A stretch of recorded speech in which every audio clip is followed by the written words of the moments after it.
This is Benito Mussolini, Italy's dictator. His body is hanging upside down in a public square, beaten, spat on, and mocked by the same people who once worshipped him.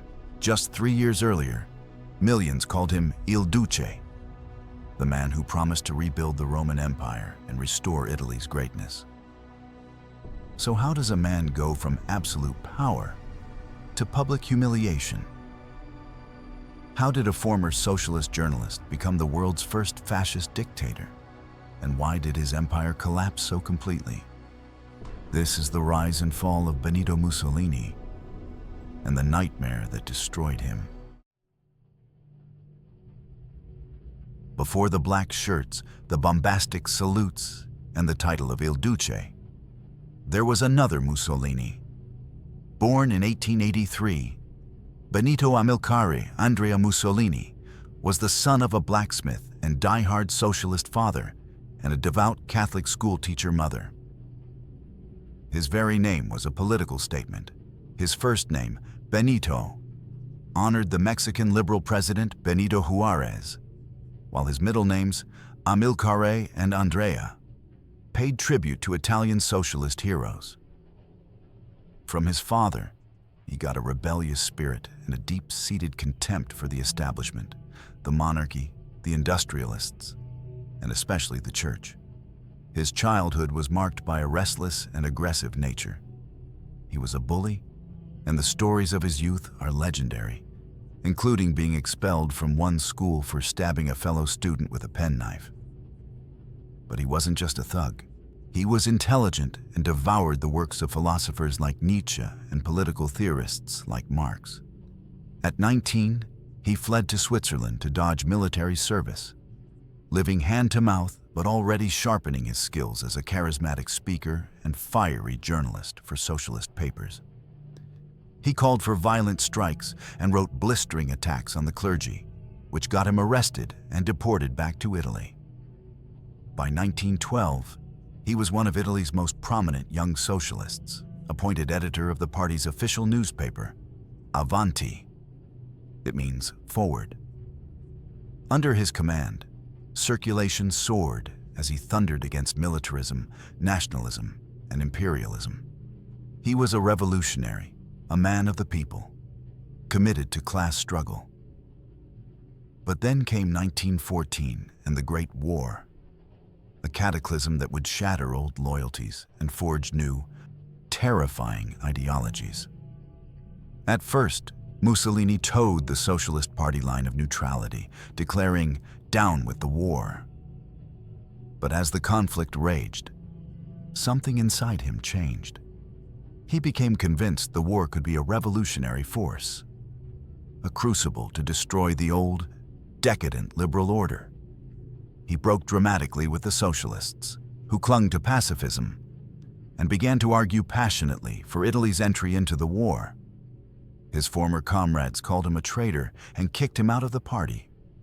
Unfazed, Mussolini started his own newspaper, Il Popolo d'Italia, the people of Italy, with a dangerous new creed, nationalism. The war, he now believed, wasn't class against class, but nation against nation.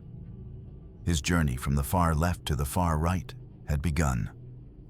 It was a path that would lead him from the editor's desk to absolute power.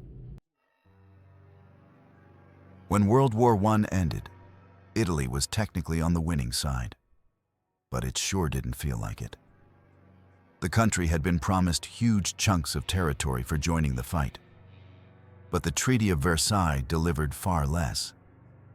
Nationalists were furious, screaming about a mutilated victory. The country was a mess. The economy was in ruins, inflation was out of control, and mass unemployment fueled chaos. Soldiers came home not to parades, but to poverty and political turmoil. Inspired by the Bolshevik Revolution in Russia, a revolutionary wave swept the nation.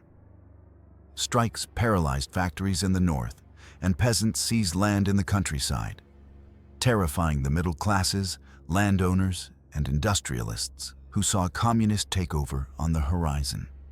The liberal government seemed weak and completely unable to restore order. Into this power vacuum stepped Mussolini. The war had transformed him. He'd served in the trenches, been wounded, and his belief in violent, nationalistic struggle was now unshakable. In March 1919, in Milan, he gathered about 100 disillusioned war veterans, nationalists, and anti-socialist revolutionaries to form the Fasci Italiani di Combattimento, the Italian fasces of combat. The name came from the fasces, an ancient Roman symbol of power, a bundle of rods around an axe representing collective strength. At first, their platform was a confusing mix of left and right-wing ideas, but their method was crystal clear: violence. Mussolini organized his followers into paramilitary squads in black shirts, who unleashed a campaign of terror against their political enemies. The Black Shirts, as they were known, attacked Socialist and Catholic Union halls, broke up strikes with clubs and daggers, and murdered political opponents. Their most infamous weapon was castor oil, which they force-fed to victims as a tool of public humiliation. For the wealthy industrialists and landowners terrified of a red revolution, the Black Shirts were the perfect tool to crush the left. They gave Mussolini money and weapons, helping fascism grow from a fringe movement into a national force. By 1922, Mussolini felt strong enough to make his move. At a fascist party rally in Naples on October 24th, he told 60,000 cheering Black Shirts, "Our program is simple. We want to rule Italy." He issued an ultimatum: either the government will be given to us or we shall seize it by marching on Rome. A few days later, on October 28th, the March on Rome began. Thousands of fascists, many poorly armed, converged on the capital. It was more political theater than a real military coup. Prime Minister Luigi Facta begged King Victor Emmanuel III to declare a state of siege and use the army to stop them. The army was loyal and could have easily crushed the march. But the king blinked. Fearing a civil war, and maybe even sympathizing with a movement that promised to crush socialism, he refused to sign the order. Facta resigned.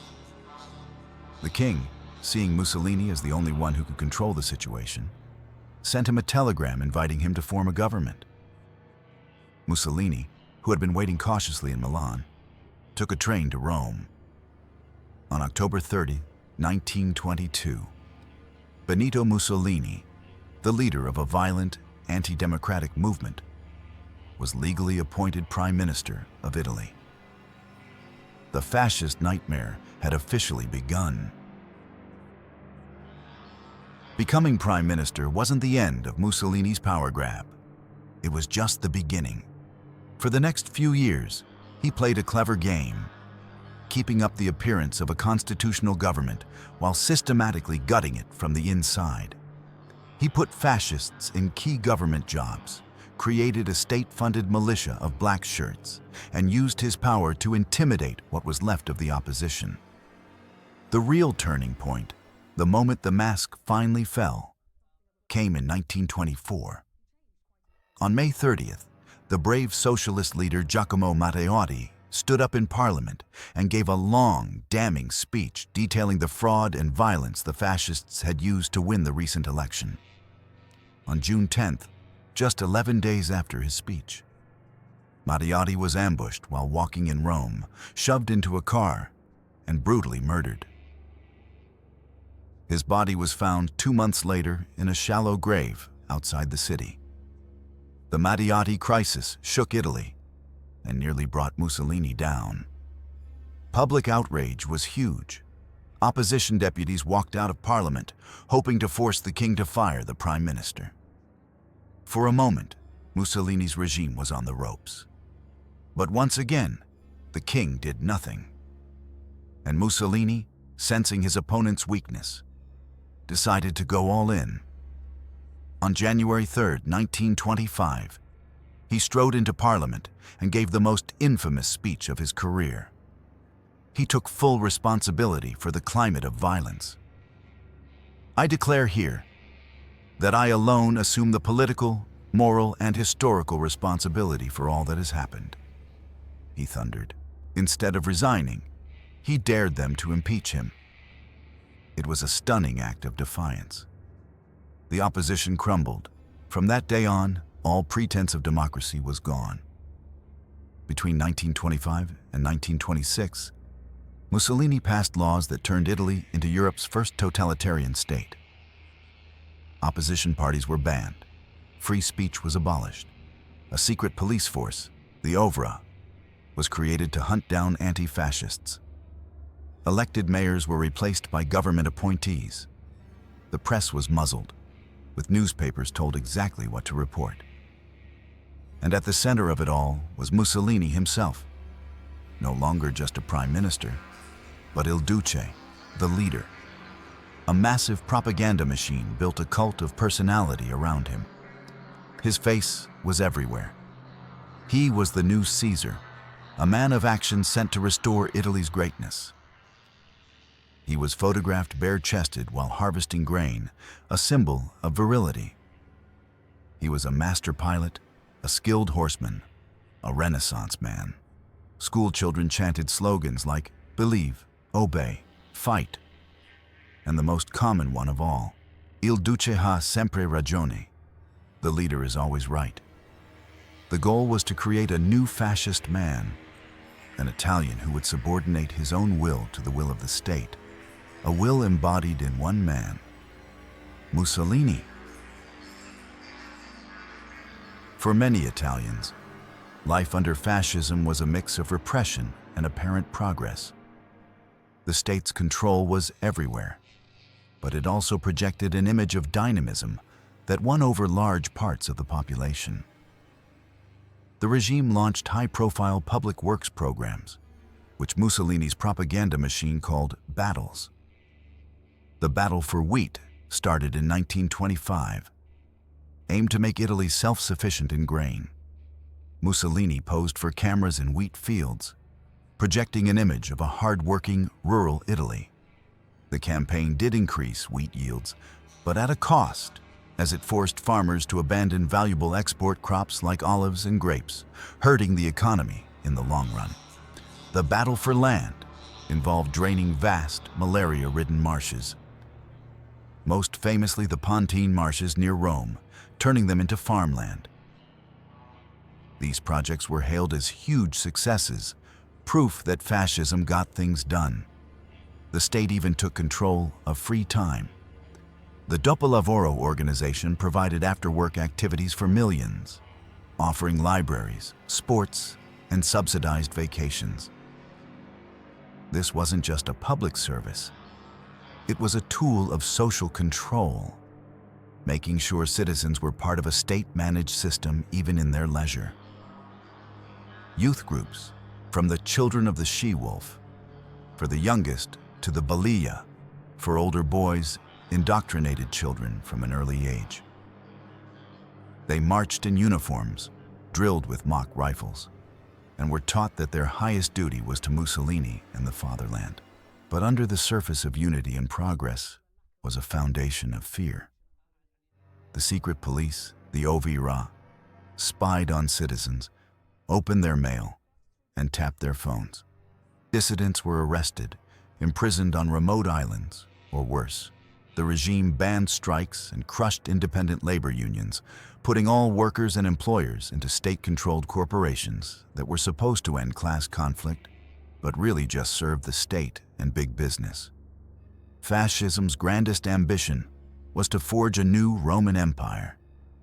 This dream culminated in the brutal 1935 invasion of Ethiopia, a war of aggression that saw the Italian military use chemical weapons against a mostly defenseless population. The League of Nations imposed sanctions, which only made Mussolini more popular at home as he railed against the plutocratic democracies of Britain and France. When his troops finally entered Addis Ababa, Mussolini declared from his balcony in Rome the rebirth of the Italian Empire. To the cheering crowds, it seemed Il Duce could do no wrong. It was the peak of his power, a moment of triumph that hid the disastrous path he was taking.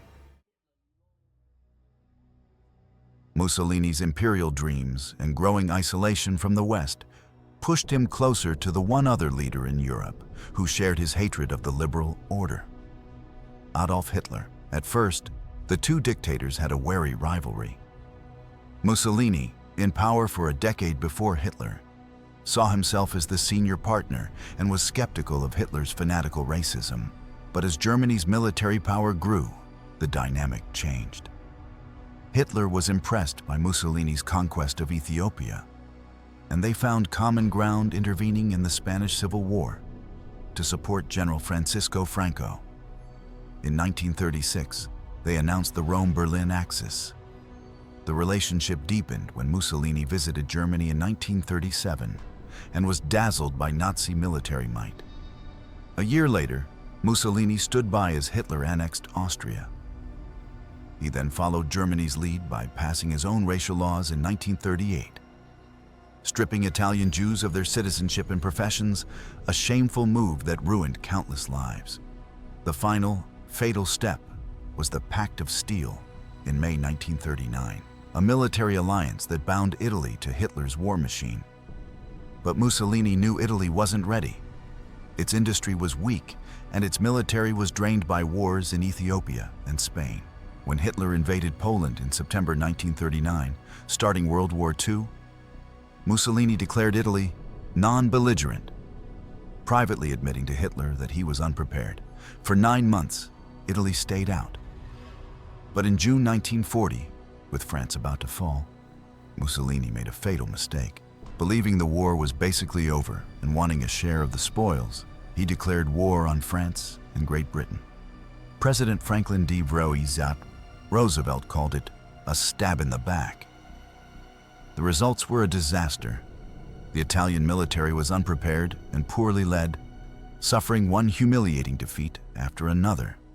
An invasion of British Egypt was thrown back, with over 130,000 Italian soldiers captured in weeks. In North Africa, the Italian forces were so completely crushed that Hitler had to send General Erwin Rommel and the Afrika Korps to bail them out. An equally disastrous invasion of Greece was not only stopped by the much smaller Greek army, but turned into a counter-invasion. Again, Germany had to intervene. Italy's war became a sad sideshow to Germany's, exposing the hollowness of Mussolini's military ambitions. By summer 1943, the Fascist Nightmare was imploding. The war had brought nothing but misery, rationing, bombing raids, and constant news of defeat. On July 10, 1943, Allied forces landed in Sicily and met little resistance. The war was lost. Even within Mussolini's own fascist party, a conspiracy was forming. On the night of July 24th, the Fascist Grand Council met for the first time in years. For hours, members denounced Mussolini's leadership. A top fascist, Dino Grandi, proposed a motion to restore the king's full powers. Basically, a vote of no confidence in Mussolini. Sick and exhausted, Mussolini barely reacted as the council voted 19-7 against him. The next afternoon, a dazed Mussolini went to his routine meeting with King Victor Emmanuel III. The king told him bluntly that the war was lost, that he was fired, and that Marshal Pietro Badoglio would take his place. As a stunned Mussolini left the villa, he was arrested and driven away in an ambulance. After 21 years of rule, Il Duce was gone. When the news broke, Italians poured into the streets to celebrate his downfall, smashing fascist symbols and portraits of their former leader. But the nightmare wasn't over. As the new Italian government secretly negotiated an armistice with the Allies, Hitler, furious at the betrayal, sent German forces pouring into Italy. They occupied the northern and central parts of the country and, in a daring raid, German commandos rescued Mussolini from his mountain prison. Hitler installed him as the puppet leader of a new fascist state in German-occupied northern Italy, the Italian Social Republic, better known as the Salo Republic. But he was a Duce in name only, a shadow of his former self, presiding over a brutal civil war between his remaining loyalists and anti-fascist resistance fighters, the partisans. For another year and a half, Italy bled. Finally, in April 1945, as Allied forces broke through the last German lines, the Salo Republic collapsed. Mussolini, disguised in a German coat, tried to flee to Switzerland with his mistress, Clara Petacci. On April 27th, they were captured by partisans near Lake Como. The next day, April 28, 1945, they were executed by a firing squad. Their bodies were taken to Milan and dumped in the Piazzale Loreto, the same square where fascists had displayed the bodies of 15 executed partisans. An enraged mob descended on the corpses, kicking and spitting on the remains of the man who had led them to ruin. To give the crowd a better view, the bodies of Mussolini and his mistress were strung up by their feet from a gas station girder, a grotesque end to Italy's fascist nightmare. If you found this exploration of history compelling, please take a moment to like this video and subscribe to our channel for more deep dives into the events and figures that have shaped our world. Your support helps us continue to tell these important stories.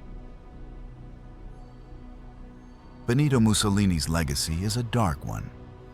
He was the originator of fascism, an ideology that glorifies violence and worships the state above the individual.